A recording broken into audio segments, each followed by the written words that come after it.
Hello friends, कैसे हैं आप लोग। आई होप आप लोग बहुत अच्छे होंगे। तो एक बार फिर से मैं आप सबका स्वागत करती हूँ आपके अपने चैनल पे, जिसका कि नाम है मूनलाइट बाय मनीषा।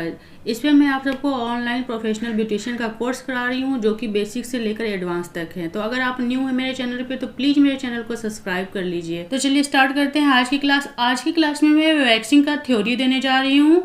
इससे पहले मैंने सुपरफ्लश हेयर के बारे में बताया था कि सुपरफ्लश हेयर कौन से होते हैं और सुपरफ्लश हेयर को रिमूव करने के लिए कौन कौन सी टेक्निक होती है। तो सुपरफ्लश हेयर को रिमूव करने के लिए परमानेंट टेक्निक होती है और टेम्पररी टेक्निक होती है। और सुपरफ्लश हेयर को हटाने के लिए दो तरीके होते हैं। जो हमारे अनचाहे बाल होते हैं, हमारी बॉडी पे जो रुएं होते हैं, जो अनचाहे बाल होते हैं, उनको रिमूव करने के लिए दो विधियां होती हैं। फर्स्ट जो होता है वो डेपिलेटरी मेथड होता है और सेकेंड मेथड जो होता है वो एपिलेटरी मेथड होता है। डेपिलेटरी विधि वो होती है कि जिसमें हम हेयर को सेविंग या फिर सेविंग क्रीम से निकालते हैं। बालों को हम रूट से नहीं निकालते हैं, हम बॉडी के ऊपर से ही सेविंग के द्वारा या फिर सेविंग क्रीम के द्वारा ही निकालते हैं बालों को, जो कि रूट से रिमूव नहीं होता है हेयर। और एपिलेटरी विधि वो है कि जो हेयर को हम रूट से निकालते हैं, जैसे कि थ्रेडिंग होती है, ट्वीजिंग होती है, वैक्सिंग होती है और लेजर टेक्निक होती है। तो इस तरह से हम एपिलेटरी मेथड में बालों को निकालते हैं। तो वैक्सिंग भी एपिलेटरी मेथड में ही आता है। इससे पहले मैं एपिलेटरी विधि में थ्रेडिंग के बारे में वीडियोज बना चुकी हूँ, जिनका की लिंक डिस्क्रिप्शन बॉक्स में है। तो आप लोगों से रिक्वेस्ट है कि एक बार जाकर आप जरूर वीडियो को देखना। तो चलिए आज की क्लास स्टार्ट करते हैं, जिसमें कि मैं आपको वैक्सिंग के बारे में बता रही हूँ कि वैक्सिंग क्या है और वैक्स करने के लिए हमें जो भी मटेरियल रिक्वायर्ड है, जो भी हमें प्रोडक्ट्स चाहिए, उनके बारे में बताऊंगी। और वैक्स हम किस तरह से करते हैं, स्टेप बाय स्टेप कैसे फॉलो करना है। वैक्स से बालों को चेहरे और बॉडी से टेम्पररी हटाया जाता है। इस बाल जड़ से हट जाते हैं। वैक्सिंग से जो हमारे चेहरे पे बाल होते हैं उनको हटाया जाता है, जो कि टेम्पररी हटाया जाता है। वो हमेशा के लिए नहीं हटते हैं, लेकिन कुछ टाइम के लिए हट जाते हैं। और वैक्सिंग से बाल जड़ से निकल जाते हैं। वैक्सिंग करने से स्किन एकदम सॉफ्ट हो जाती है, डेड स्किन हट जाती है, जिससे स्किन पे चमक आ जाती है। जब हम वैक्स करते हैं तो हमारी स्किन सॉफ्ट हो जाती है और जो हमारी बॉडी पे डेड स्किन होती है वो हट जाती है। और जब डेड स्किन हट जाती है हमारी स्किन से, तो बॉडी में चमक आ जाती है। स्किन पे थोड़ी बहुत जो टैनिंग होती है वो हट जाती है और स्किन पे जो कालापन है वो भी हट जाती है। टैन रिमूव हो जाता है वैक्सिंग से। हमारी स्किन पे जो थोड़ी बहुत टैनिंग हो जाती है और जो कालापन आ जाता है, जब हम वैक्स करते हैं तो वैक्स के द्वारा वो हट जाता है, कम हो जाता है। जो टैनिंग पूरी तरह से रिमूव हो जाती है और जो कालापन है वो हट जाता है। यह 4 से 5 वीक तक चल जाती है। जब हम वैक्स कर लेते हैं तो हमें 4 से 5 वीक्स तक वैक्स करने की जरूरत नहीं पड़ती है। हेयर रिमूवल के लिए वैक्सिंग के दो प्रमुख तरीके हैं। पहला हार्ड वैक्स होता है, जिसे नॉन स्ट्रिप तरीका भी कहा जाता है। वैक्स का दूसरा विधि हॉट वैक्स या स्ट्रिप तरीका है, जिसमें हनी टेक्सचर्ड और क्रीम वैक्स का उपयोग होता है। हेयर को रिमूव करने के लिए दो तरीके होते हैं। पहला जो होता है वो हार्ड वैक्स से हेयर को रिमूव किया जाता है, जो कि हार्ड वैक्स जब हम यूज करते हैं तो बिना स्ट्रिप के यूज के हम हार्ड वैक्स करते हैं। और वैक्स का दूसरा तरीका है हॉट वैक्स। तो हम जो हॉट वैक्स करते हैं उसमें स्ट्रिप की जरूरत होती है, हम स्ट्रिप को लगाकर वैक्स को रिमूव करते हैं। और जो हॉट वैक्स होती है वो हनी टेक्सचर्ड की होती है, जैसे कि हनी वैक्स होती है, तो उसका टेक्सचर जो होता है वो चाशनी की तरह शुगर जैसा रहता है। कुछ वैक्स क्रीम की तरह होती है जिनका यूज होता है। Equipments and material required. Waxing के लिए हमें किन किन उपकरण और जरूरी सामान की जरूरत पड़ती है। फर्स्ट, टेबल, स्टूल या फिर ट्रॉली ले लीजिए। आप कोई टेबल को भी यूज कर सकते हैं, स्टूल का भी हेल्प ले सकते हैं, या फिर जो सलून में ट्रॉली यूज की जाती है तो ट्रॉली भी ले सकते हैं आप ट्रॉली सेटिंग करने के लिए। हैंड सैनिटाइजर ले लीजिए, एक एंटीसेप्टिक चाहिए और कॉटन ले लीजिए जो रुई होती है। उसके बाद हमें वैक्स हीटर की ज़रूरत होगी। कोई भी आप वैक्स हीटर ले लीजिए, टॉवेल ले लीजिए, वैक्स ले लीजिए, आप कौन सा वैक्स करना चाह रहे हो। बेसिक वैक्स कोई भी ले सकते हैं। वुडन स्पेचुला ले लीजिए, वुडन स्पेचुला बेस्ट रहता है वैक्सिंग के लिए। डस्टिंग पाउडर ले लीजिए, जब हम वैक्सिंग करते हैं तो हमें पाउडर की ज़रूरत होती है, टेल्कम पाउडर कोई भी ले लीजिए। वॉशेबल गाउन ले लीजिए, आइस क्यूब ले लीजिए, आप कोई भी सूदिंग लोशन ले लीजिए या फिर एलोवेरा जेल भी ले सकते हैं। सन प्रोटेक्शन लोशन ले लीजिए, कोई भी सनस्क्रीन ले लीजिए, सन ब्लॉक ले लीजिए। ग्लव्स ले लीजिए, जो आपने हैंड में लगाने हैं वो वाले ग्लव्स ले लीजिए। वैक्सीन स्ट्रिप्स ले लीजिए, मास्क एंड कैप ले लीजिए। Good lighting is essential to a waxing treatment area.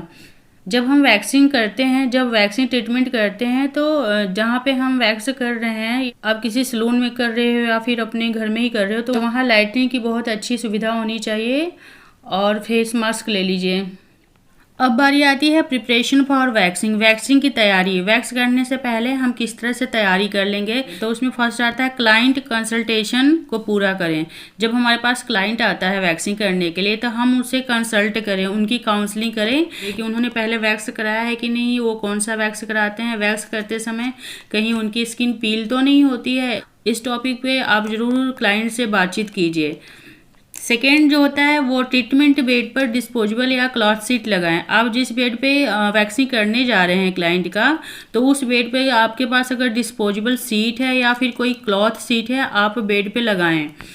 Trolley check करने के बाद इंश्योर करें, सुनिश्चित करें कि आपके पास ट्रीटमेंट करने के लिए सभी आवश्यक सामान है कि नहीं। जो आप ट्रॉली सेटिंग कर रहे हैं, जब आप क्लाइंट को सर्विस देने जा रहे हैं तो आप ट्रॉली सेट कर लेते हैं, उस पर सारे प्रोडक्ट्स और इक्विपमेंट्स को रख लें और आप एक बार ज़रूर चेक कर लें कि सारी चीज़ें हैं कि नहीं, क्योंकि बार बार न तो आपको सामान लेने के लिए जाना होगा ना ही क्लाइंट डिस्टर्ब होगा। तो ये बात ज़रूर ध्यान में रखें। वो अपने हाथों को अच्छे से धुल लें। जब आप सर्विस देने जा रहे हैं तो अपने हैंड्स को अच्छे से वॉश कर लें। अब जो नेक्स्ट पॉइंट आता है वो है वैक्स को गर्म करें। वैक्स हीटर में हम उतने ही वैक्स को ट्रांसफ़र करें जितना कि हमें यूज करना है क्लाइंट के ऊपर, और हमें वैक्स को गर्म करना है, तो ज़्यादा गर्म नहीं करना है। वो आगे मैं बताऊँगी कि वैक्स को किस तरह से रेडी करना है वैक्स करने के लिए। वैक्स एप्लीकेशन के लिए सिर्फ वुडन स्पैचुला का उपयोग करना चाहिए। जब हम वैक्स को अप्लाई करते हैं, वैक्स का एप्लीकेशन करते हैं तो सिर्फ वुडन स्पैचुला से ही एप्लीकेशन कीजिए, क्योंकि वुडन स्पैचुला हाइजीनिक भी होता है और सेफ भी होता है। पाउडर लगाने के लिए साफ सूखे कॉटन बॉल का इस्तेमाल किया जाना चाहिए, जिसे हर एक उपयोग के बाद फेंक देना चाहिए। जब हम क्लाइंट के स्किन के ऊपर पाउडर का एप्लीकेशन करते हैं, वैक्स करने से पहले हम एक पतली लेयर में, थिन लेयर में क्लाइंट की स्किन के ऊपर पाउडर का एप्लीकेशन करते हैं, उसके बाद ही वैक्स करते हैं। तो उस पाउडर एप्लीकेशन के लिए हम कॉटन बॉल को, जो रुई होती है, उसका छोटा छोटा बॉल बना लेंगे और उसी बॉल से पाउडर को अप्लाई करेंगे क्लाइंट के स्किन के ऊपर वैक्स एप्लीकेशन करने से पहले। तो जिन बॉल से हम पाउडर एप्लीकेशन करेंगे उनको एक बार यूज करने के बाद थ्रो कर देंगे। हम दूसरे क्लाइंट के ऊपर उन कॉटन बॉल को यूज नहीं करेंगे, थ्रो कर देंगे। अब बारी आती है वैक्सिंग के प्रोसीजर की, कि वैक्स हम किस तरह से करते हैं। तो स्टेप बाय स्टेप वैक्स की प्रक्रिया को बता रही हूँ। वैक्स से किए जाने वाले एरिया को गीले कॉटन से साफ करें। सबसे पहले जब हम वैक्स करते हैं तो जिस एरिया पे करना है, हमें हैंड्स पे करना है, लेग्स पे करना है, जहाँ भी बॉडी के जिस पार्ट पे भी हमें वैक्स करना है, उस एरिया को हम गीले कॉटन से अच्छे से क्लीन कर लेंगे। एरिया पर पाउडर का एक लाइट कवरिंग लगाएं। जिस एरिया पे हम वैक्सिंग करने जा रहे हैं वहाँ की स्किन पे हमें पाउडर अप्लाई करना है वैक्सिंग करने से पहले, और पाउडर हमें बहुत ज़्यादा नहीं अप्लाई करना है, लाइट से पाउडर का एप्लीकेशन करिए। अपने रिस्ट कलाई के अंदर वाले भाग पर वैक्स लगाकर टेम्परेचर और कंसिस्टेंसी वैक्स का टेस्ट करें। जब हम वैक्सिंग करने के लिए वैक्स को रेडी करेंगे, गर्म करेंगे, तो सबसे पहले हम अपने रिस्ट पे जो हमारी कलाई होती है उस एरिया पे एक स्पैचुला से वैक्स का एप्लीकेशन करेंगे और ये देखेंगे कि वैक्स कहीं ज़्यादा गर्म तो नहीं है। अगर ज़्यादा गर्म होगा तो क्लाइंट की स्किन जल सकती है, बर्न हो सकती है, और अगर कम गर्म हुआ तो वैक्स अच्छे से नहीं हो पाएगा। तो ये देखना है टेम्परेचर, और वैक्स की कंसिस्टेंसी देखनी है कि बहुत ज़्यादा थिन तो नहीं है या फिर बहुत ज़्यादा थिक तो नहीं है कंसिस्टेंसी वैक्स का। तो इस तरह से वैक्सिंग करने से पहले वैक्स का हम टेस्ट कर लेंगे। जो नेक्स्ट पॉइंट है, हेयर ग्रोथ के एक ही डायरेक्शन में स्किन सरफेस पर बराबर गर्म वैक्स की पतली कोट फैलाएं। हमारी स्किन पे जो हेयर ग्रोथ हुई रहेगी, जैसे मानो हम अपने हैंड पे वैक्सिंग कर रहे हैं, तो जो हेयर ग्रोथ हुई है हमारे हैंड पे, एक ही डायरेक्शन में स्किन पे एक पतली लेयर वैक्स की अप्लाई करनी है वुडन स्पैचुला से। और वैक्स हमारी गर्म होनी चाहिए, क्योंकि ठंडी होगी तो वैक्स ठीक से होगा नहीं, और ज़्यादा गर्म अगर हो गई वैक्स तो स्किन बर्न हो सकती है। तो ये चीज़ें ध्यान में रखते हुए वैक्स की एक पतली लेयर एप्लीकेशन करेंगे। एप्लीकेटर स्किन के 45 डिग्री के एंगल पर रखें। वैक्स को इससे ग्लाइड करें, एप्लीकेटर को स्पिन पे नहीं रखना चाहिए। स्पैचुला से हम वैक्स को अप्लाई करते हैं तो उसको हम एप्लीकेटर कहते हैं। तो जब एप्लीकेटर को हमें 45 डिग्री के एंगल पर रखकर वैक्स को अप्लाई करना है, एप्लीकेटर को स्किन पे नहीं रखना चाहिए। प्रोसीजर का नेक्स्ट पॉइंट है हेयर ग्रोथ के एक ही डायरेक्शन में एक स्टेरलाइज फैब्रिक स्ट्रिप को लगाएं, जिससे पकड़ने के लिए फ्री एज काफ़ी छोड़ा जाता है। हेयर ग्रोथ की डायरेक्शन में पट्टी को वैक्स पे लगाएं और उल्टे अपोजिट डायरेक्शन में पुल करें। जो हेयर ग्रोथ हुई है तो उसी डायरेक्शन में हमने वैक्स को अप्लाई किया है और उसी डायरेक्शन में हम वैक्सिंग स्ट्रिप को भी अप्लाई कर देंगे। और नीचे का जो वैक्सिंग स्ट्रिप का जो पार्ट होता है, जो नीचे वाला भाग होगा, उसको हम थोड़ा सा छोड़ देंगे, क्योंकि हमें उसी जो नीचे हमने भाग छोड़ा है उसको पकड़कर अपोजिट डायरेक्शन में पट्टी को खींचनी है, पुल कर देनी है, जिससे कि स्ट्रिप को जब हम पुल कर देंगे तो पूरी हेयर जो है हेयर ग्रोथ हुई वो निकल जाएगी और स्किन एकदम साफ सुथरी हो जाएगी। प्रोसीजर का नेक्स्ट पॉइंट आता है स्किन को पकड़ने के लिए हाथ से धीरे धीरे दबाएं। हेयर ग्रोथ की अपोजिट डायरेक्शन में तुरंत चिपकी हुई वैक्स को हटाएं 30 डिग्री के एंगल पर। वैक्सिंग करने के लिए जब वैक्स को अप्लाई करते हैं और वैक्स एप्लीकेशन के बाद हम जो वैक्सिंग स्ट्रिप लगाते हैं तो नीचे की जो एरिया हम छोड़ देते हैं, जो नीचे का थोड़ा सा पार्ट होता है उसको हम छोड़ देते हैं, उसको पकड़कर पुल करना होता है। तो एक हैंड से हम स्किन को अच्छे से टाइटली पकड़ लेंगे और दूसरे हैंड से वैक्सिंग स्ट्रिप को पकड़कर पुल कर लेंगे। 30 डिग्री के एंगल पे हमें पुल करना है, जिससे अपोजिट डायरेक्शन में, जिससे सारी हेयर ग्रोथ निकल जाएगी और हमारी स्किन में ज़रा सा भी पेन नहीं होगा, बिल्कुल भी पेन नहीं होगा, अगर हम अच्छे से प्रोसीजर को स्टेप बाय स्टेप फॉलो करेंगे तो। अगर आप बिगिनर हैं, शुरू में आप वैक्स करना सीख रहे हैं, तो आप छोटे छोटे जो वैक्सिंग स्ट्रिप है उसको लगाते हुए थोड़ी थोड़ी एरिया पर छोटे छोटे पार्ट में वैक्स करना सीखें। बचे हुए एरिया पर बॉडी के पार्ट पर भी सेम प्रोसीजर को फॉलो करें। तो जो हमारी बाकी जो बॉडी पे एरिया बचे हैं जहाँ पर वैक्स करनी है तो आप सेम प्रोसीजर को फॉलो करें। नेक्स्ट पॉइंट आता है गीले कॉटन से साफ करें और सूदिंग लोशन और सन प्रोटेक्शन लगाएं। वैक्सिंग करने के बाद गीले कॉटन से स्किन को अच्छे से साफ़ करें, या फिर आप टॉवेल गीला करके भी स्किन को अच्छे से क्लीन कर सकते हैं।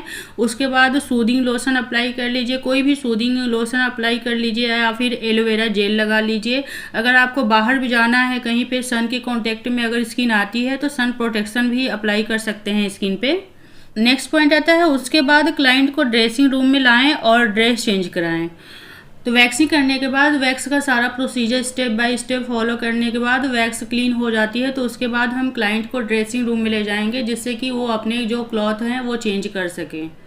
अब बारी आती है वैक्स की कंट्रा इंडिकेशन की।